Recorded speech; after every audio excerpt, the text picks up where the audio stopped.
Yeah. For people who talking about, making people feel empowered, for people who don't have access to expensive technology and want to know their muscle fat percentage, body fat percentage, etc., like how do they get that information in a way that's Yeah, affordable and accessible? Because it's it true. seems that so much of that data and that insight you need to be empowered Yeah. is expensive. Yeah.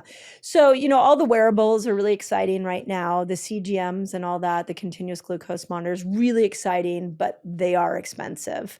So, in the book, I put a list of symptoms you would experience if you nailed your meal. If you got your meal right, if your lifestyle was working for you, are some of the symptoms, and I'll share with you some of them.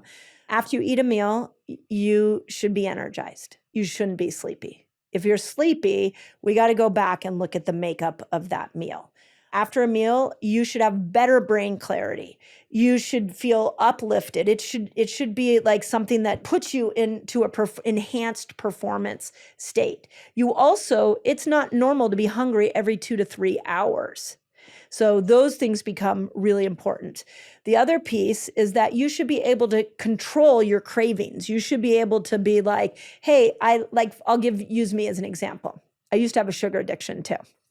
And I had a moment when in the height of my sugar addiction, where if I looked at a piece of sugar, I couldn't control myself. I remember that, yeah. Yeah. And it was like, I know I'm not supposed to eat that, but I'm going to eat it anyways.